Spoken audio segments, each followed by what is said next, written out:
Some 1,300 years ago, in the time of King Tut, Egyptians were already baking 40 varieties of leavened bread. The Greeks' contribution to this history was the oven, and 70 varieties of flavored breads. Breads so good that the Romans took the Greek bakers to Rome and their ovens to Gaul. This is how, by the Middle Ages, bread had become the primary food of Western Europe.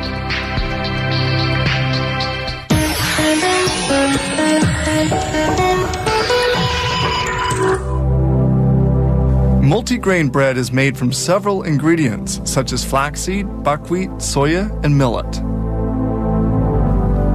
This protective grill prevents foreign matter from accidentally falling into the recipe mix, a recipe calling for some 600 kilos of flour.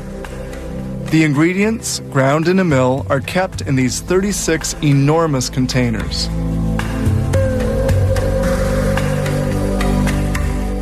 We begin by mixing the ingredients together. These kneading troughs are used to ferment the yeast, a step which takes 3 hours. The fermenting yeast makes the dough rise considerably.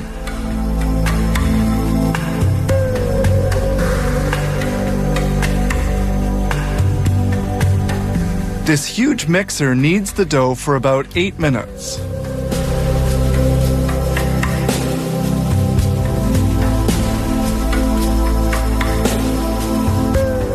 When thoroughly homogeneous, the content is emptied into a large tub. The dough weighs 1,000 kilos. That's almost a ton. The dough is loaded onto a slide situated above the dough divider. At the bottom of the machine, a small hole allows the dough to escape. 2 mechanically operated arms cut the dough pieces into equal lengths. It forms 192 of these a minute. The dough then falls onto a conveyor.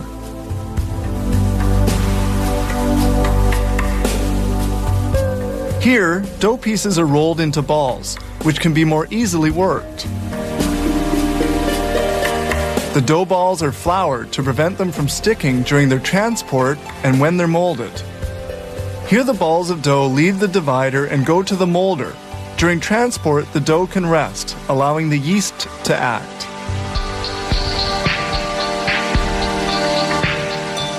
The dough is then folded and rolled. The machine can handle 3 per second for a total of 11,500 an hour. The dough is rolled out to the exact size and falls into baking molds.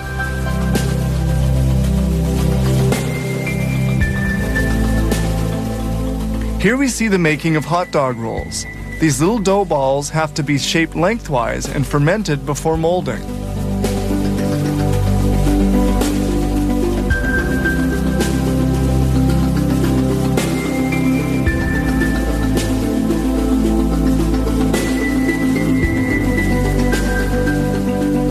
Here the hot dog rolls are being machine molded.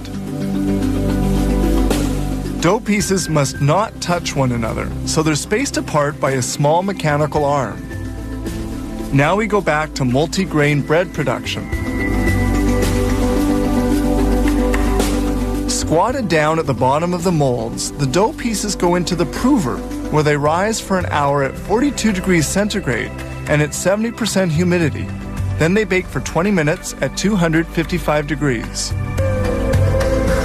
When finally baked, the loaves end up with a nice golden color.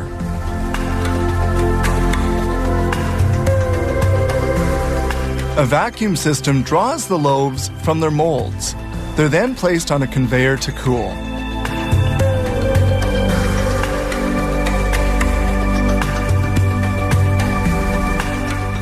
A guidance system takes care of carrying the breads to various sections of the bakery.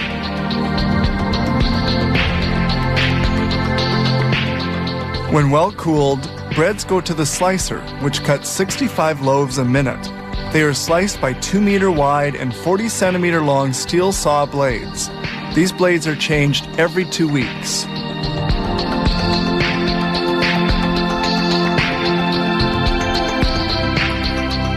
Sliced loaves are automatically packed at 65 per minute.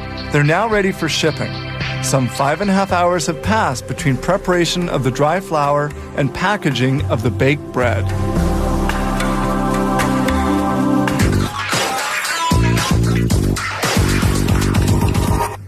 They say a picture's worth 1,000 words. I hope what we've shown you today speaks for itself. Our goal was to give you a view of the many manufacturing methods that produce the items we see in our everyday lives. I'm Mark Tewksbury. See you next time on How It's Made.